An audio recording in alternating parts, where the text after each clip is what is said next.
Hi guys, this is Jess Cabrera and welcome back to our channel. At sa mga bago pa lang sa ating channel, please click the subscribe button and hit the notification bell para ma-update ka kung meron tayong bagong upload na video. So for today's video, ipapakita po namin sa inyo step by step kung paano gumawa ng rock crown bonsai. First thing to do, kailangan nating i-workshop yung bato. Kung saan natin itatanim ang bonsai. Kung mapapansin po ninyo, wala pong shape yung bato, kaya natin i-workshop.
Sa pag-workshop naman ng bato, dapat meron kang design o plano na gagawin para bumagay ito sa itatanim mong bonsai.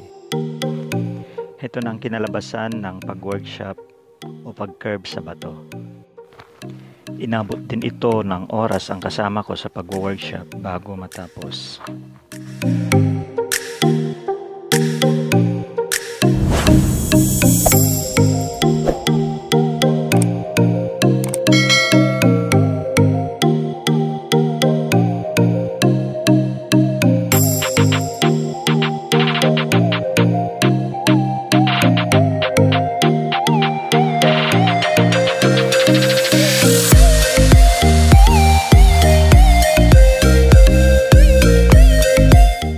Ito naman ang napili naming Shohen bonsai na isasalpak sa bato. Kilala itong bonsai material na ito sa pangalang Argao Taiwan o Prenna. Exposed root siya na semi-cascade ang design.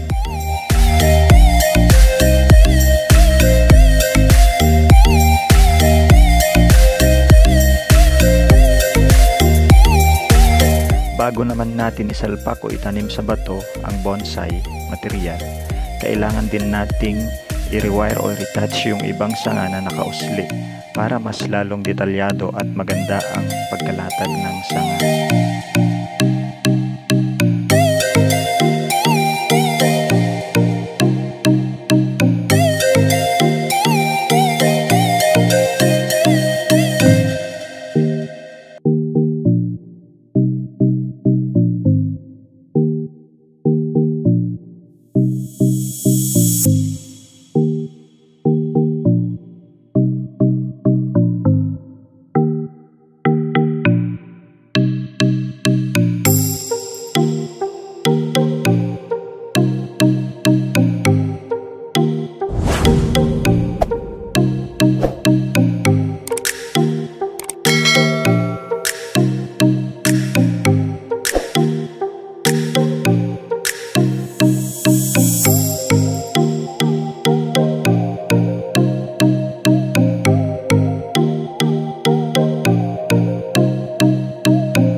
Gagamit natin itong clay mamaya pag nagripat na tayo ng bonsai.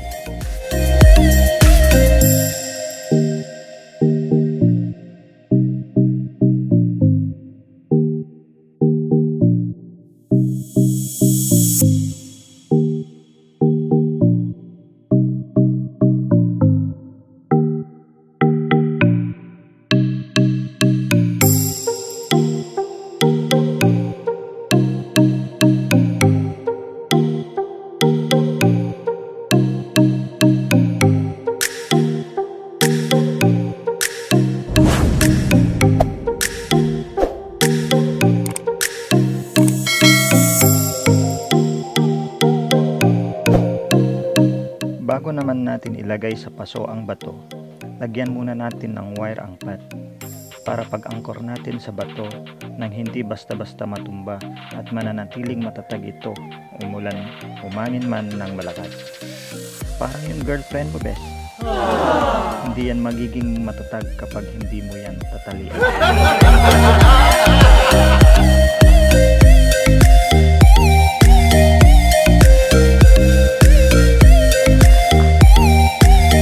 Dapat naka-off center ang base ng bato sa pot para mapanatili natin ang balance and proportion ng ating halaman.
Pwede na natin itanim sa bato ang bonsai material. Bawasan natin siguro almost 60% ang medium soil ng bonsai para pag itinanim na natin, hindi ito gaano magdaramdam.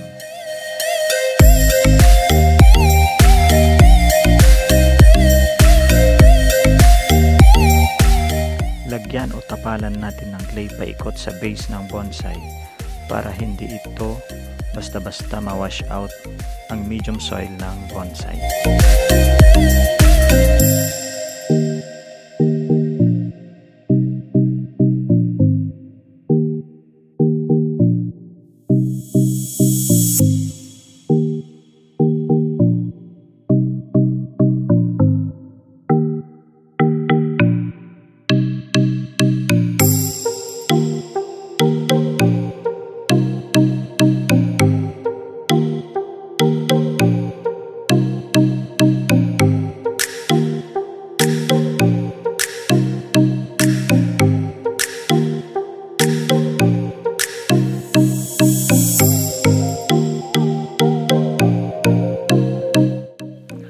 Pagkatapos nating maglagay ng clay sa bato, lagyan din natin ng river sand ang paso para hindi agad-agad ma-dehydrate ang bonsai.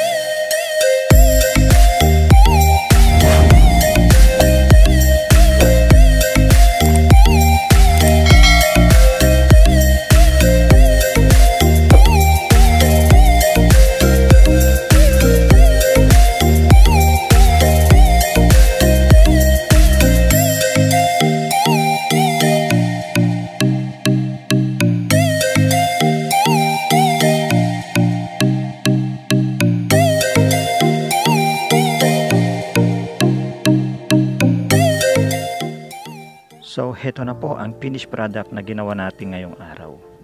At atin pong nasaksihan kung paano gumawa ng on the rock bonsai. Sana ay nagustuhan nyo ang aming simpleng presentasyong ito at sana ay makatulong sa ating lahat. Thank you and God bless.